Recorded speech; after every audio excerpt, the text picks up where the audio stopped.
According to an Indian philosopher, to be able to observe without evaluating is the highest form of intelligence. In the last video, I briefly touched on how observations can be viewed through a camera lens and are what impact how we feel about the external world and the situation. Our default is usually to point the finger at others or outside circumstances when describing the way we feel and how we experience the world. But even a simple shift from "you have pretty eyes" to "I value and admire the color of your eyes and I think they're beautiful" makes a little bit of a difference in the way the other person receives that, and also has us be accountable for our own experience.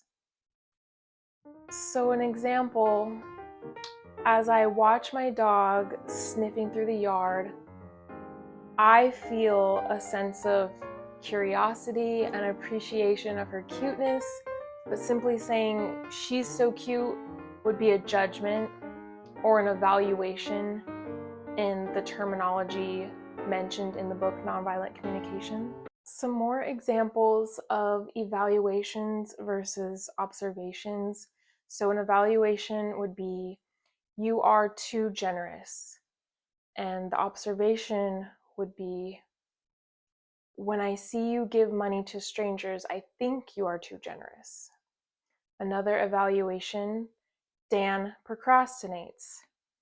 The observation is, "I heard him say he would do the dishes today and he has not." Another evaluation, "Susanna is gorgeous." Susanna's looks appeal to me would be, it's kind of an observation.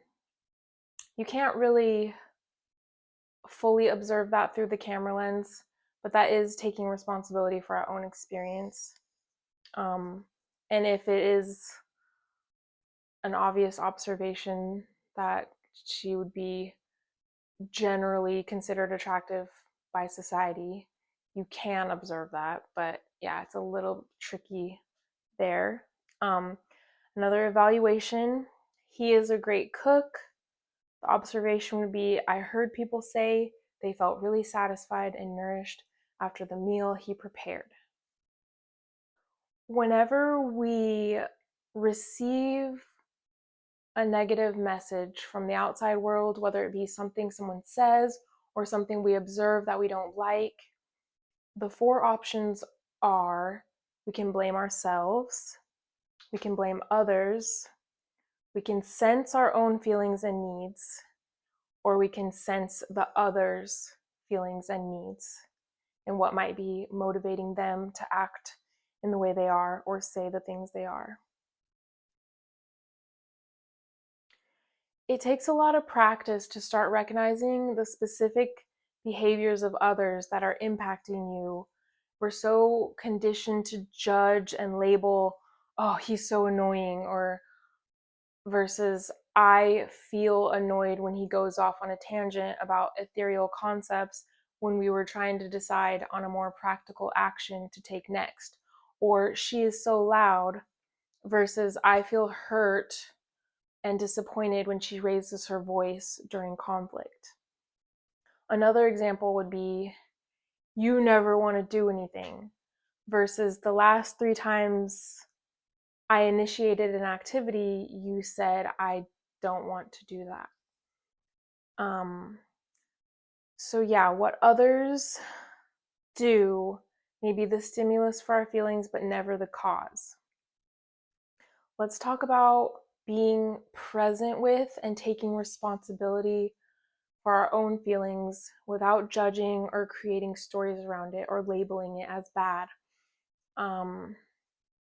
Let's say someone does something, let's say it's observable in the fact that you received a concrete text message that said, "I'm developing romantic feelings for someone else."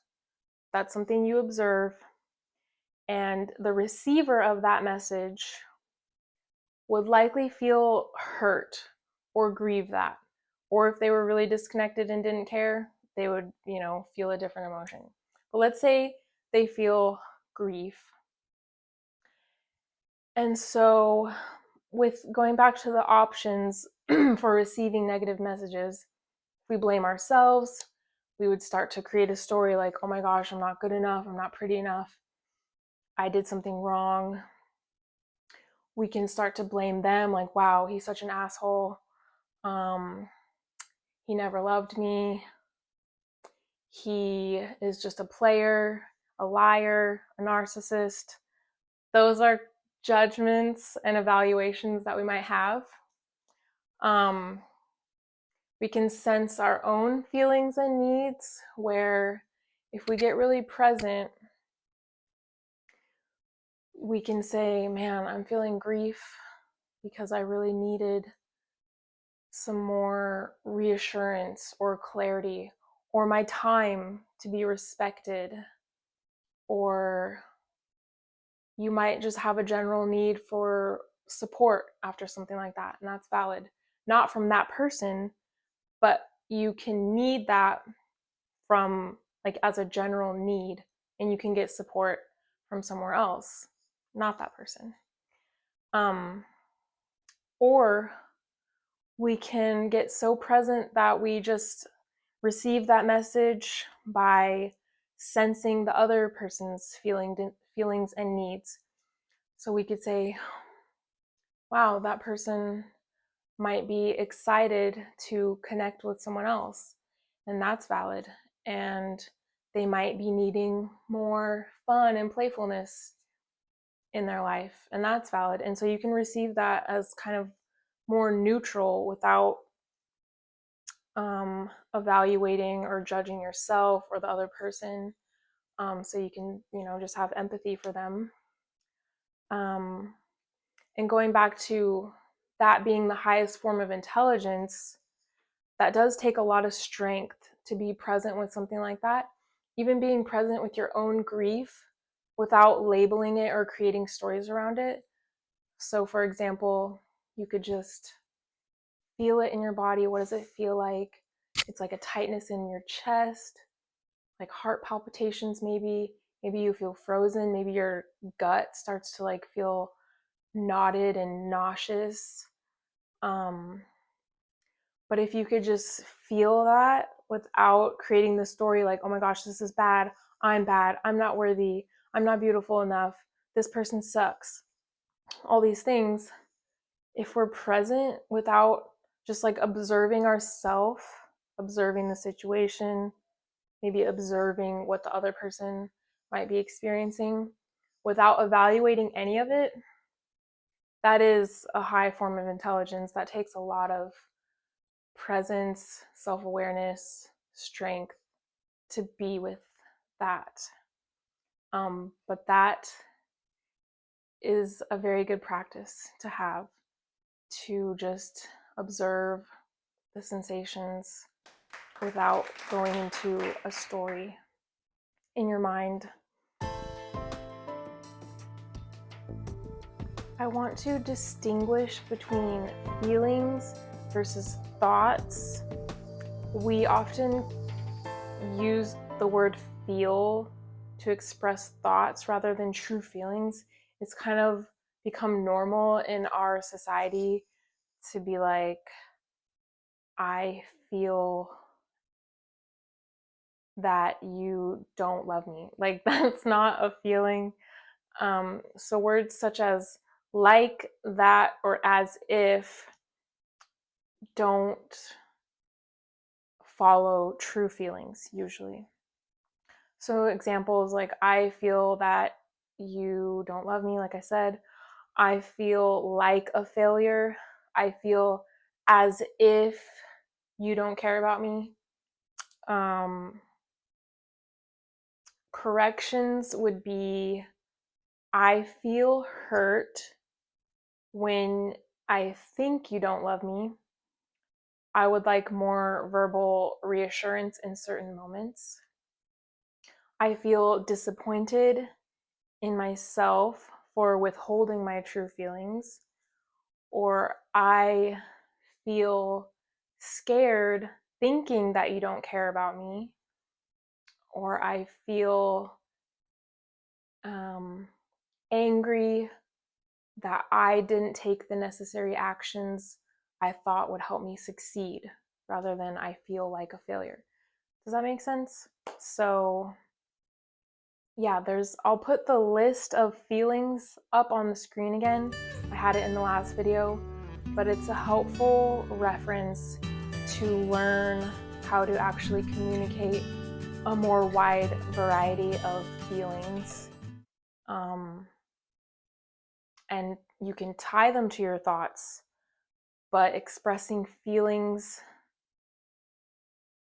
versus thoughts, we want to get to the root of how we're actually feeling about certain things and how to communicate that with who we're in relation with, because it brings more clarity of how to actually get our needs met, or how to feel better about the situation, or actually develop mutual empathy. And that's the goal here. A couple more examples would be pronouns: I, you, it, she, he, they, and names and nouns. So examples: I feel it is useless. I feel I'm too busy. I feel my boss is manipulative. I feel Jane is nice. These are all thoughts. So corrections: I think it is useless.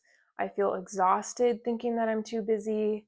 I feel confused by some of my boss's actions and would appreciate more respect and clarity.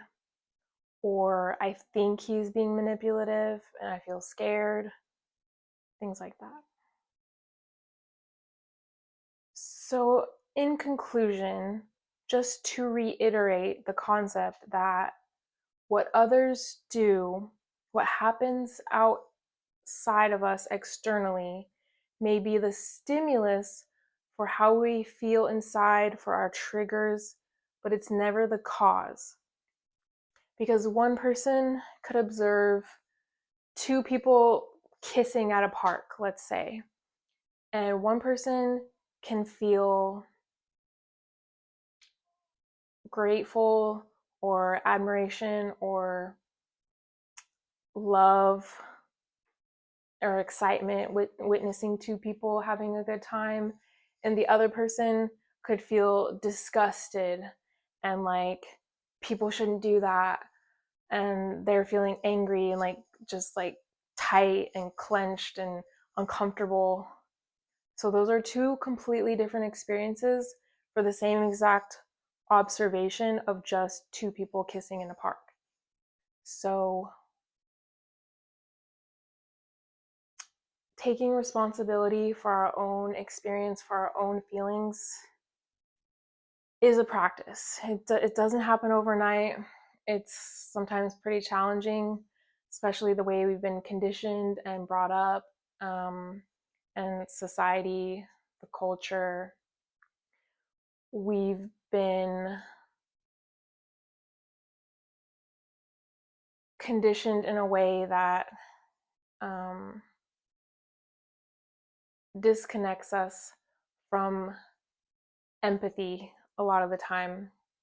Empathy is a skill, but also having empathy for ourselves. Like, why am I feeling triggered about that? What is this bringing up for me? What am I needing in regards to this situation? So I hope that you feel inspired by these videos. I just want to spread this knowledge because I think it would really benefit all of us if we knew how to communicate better and get more of our needs met in connections, because connections are the most important part of life and the most nourishing and also the most painful at times. So thank you for being here. Bless you. So the topics I've discussed today come from this book by Marshall Rosenberg. I highly recommend that you grab yourself a copy. It was one of the most life-changing books I ever read, and I think the world would be a better place if everyone could read it.